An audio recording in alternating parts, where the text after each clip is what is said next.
Welcome back. Attorney General Bill Barr told me that the Russian collusion narrative was the closest the U.S. has ever come to a coup since the assassination of Abraham Lincoln. Yet, according to a new Rasmussen poll, most voters do not know there's evidence that Barack Obama and Joe Biden were even involved in it. AG Barr recently spoke to me about the status of John Durham's investigation on the FBI's probe into the Trump campaign. He's pressing ahead as hard as he can, and I expect that, we will have some developments, hopefully before the end of the summer.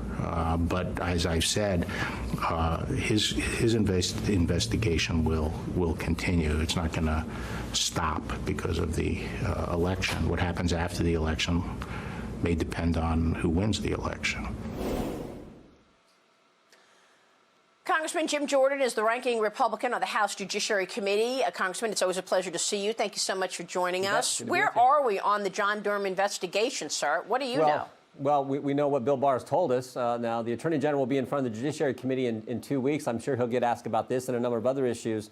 But the Attorney General has said that he expects something this summer. We're in the summer, so let's hope it happens. Let's hope it happens before the election. I will tell you this, Maria, the number one question I get, whether I'm in the 4th District of Ohio or traveling around our state or traveling around the country, the number one question I get from people is they'll walk up to me and says, when is somebody going to jail?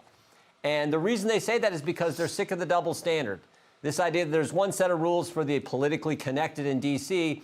and a different set for us regular folks. So let's hope we have the investigation done before the election. Let's hope that someone is going to be held accountable for the major wrongdoing that took place when they targeted the president's campaign and spied on the president's campaign.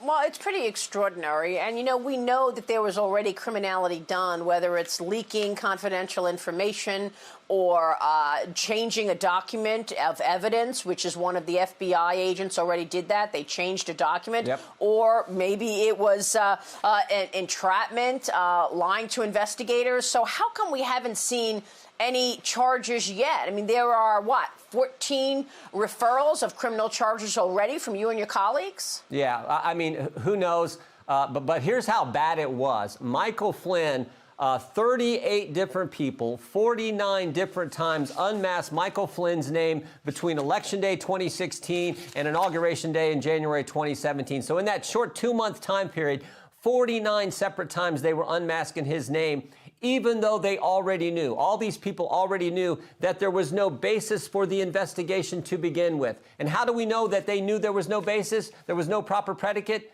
Because when they testified, they told us that. Rick Grinnell released the testimony of Comey and Clapper and Brennan and Rice and Samantha Powers, released all their testimony, and they all said the same thing. We never saw any evidence of any type of coordination, collusion, conspiracy between the Trump campaign and Russia, but they investigated it anyway, even up until the time when Bob Mueller was named special counsel. Jim Comey, when we deposed him in the House last Congress, when we deposed him, he said, after 10 months, we didn't have anything. But Comey does what? Leaks his memos so we get 2 years of Bob Mueller. Leaks his memos for the express purpose of getting a special counsel name. And then we had the 19 lawyers, 40 agents, 500 subpoenas, 2,800 or 500 witnesses, 2,800 subpoenas, and $30 million to tell us what we already knew, what they already knew, that there was nothing there. So let's hope that ultimately someone is held accountable. Do you think there will be indictments? I hope so. I mean, I've said this all along. I think Jim Comey is the biggest culprit here. It was the Comey cabal, this small handful of people at the top of the FBI. Okay. And remember, Bill Barr, the first time he testified, said there was a failure of leadership at the upper echelon of the FBI. Comey, McCabe, Baker, Strzok, Page, they all were left or had to be fired as the key people who ran the Clinton investigation and the Trump-Russia investigation. Comey's the ringleader here. I hope they give him a second look, and I hope he is ultimately held accountable. Let me switch gears, ask you about your committee, the Judiciary Committee's closed-door testimony of Jeffrey Berman. I have in front of me your takeaways from the committee's transcribed interview with Berman. Nadler says the Barr dealings with Berman came awfully close to bribery. Your reaction, and tell us what you can about that closed-door hearing. No, first of all, Mr. Nadler's statement is ridiculous. When we deposed Mr. Berman, he said very clearly, we asked him about his meeting with Bill Barr on June 19th in New York. We said, did you talk about any cases? No. Did you talk about any suspects? No. Did you talk about any witnesses to any cases? No. Did you talk about the president? No. There was nothing there. the Attorney General and the President of the United States are entitled to have the people they want as U.S. attorneys around the country. That's all this was. The Democrats, because they don't like the fact that Bill Barr is trying to get to the bottom of what took place in the previous Justice Department, the Obama, Biden, Comey Justice Department, because they don't like the fact that he's trying to clean up the politics that existed in the previous administration. They continue to go after him. So much so that they filed articles of impeachment against the Attorney General just a week and a half ago. That's how ridiculous the Democrats are. Congressman, I got to ask you about tech tyranny and the upcoming hearings that you're going to have in judiciary. We're going to hear from people like Apple CEO, Google CEO, Facebook, Twitter, in a hearing on July 25th or 28th. Tell me about your letter to Jack Dorsey about the president's tweets and what you're expecting out of technology, big tech. Are they going to try to sway the election in November? Well, Maria, I always start with this simple question. Why does it always seem that it's just conservatives who get censored or shadow banned by these big tech companies?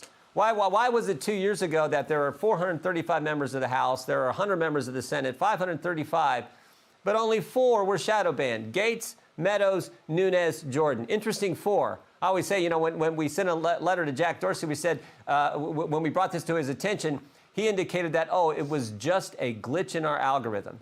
To which I responded, glitch in your algorithm? What'd you put in the algorithm? The names Gates, Meadows, Nunes, Jordan? I mean, it's always conservative. Why is it only the president? Why is it only the president who gets censored? You never see him going after Joe Biden with it. Why is it just, why was it the Federalist that Google tried to demonetize? You never see a liberal news outlet trying to be demonetized. So that to me is the fundamental question. And that has got to change, because in America today, if only one side is allowed to talk, that's not the First Amendment. You got to have a real debate, and this cancel culture mob and the impact they have on these big tech companies is a scary road we're traveling down, and it needs to stop. And that's what we're going to focus on as Republicans in these hearings. Congressman, it's great to have you this morning. We'll be watching certainly closely. It's so wonderful to get your take on all of this, Congressman Jim Jordan.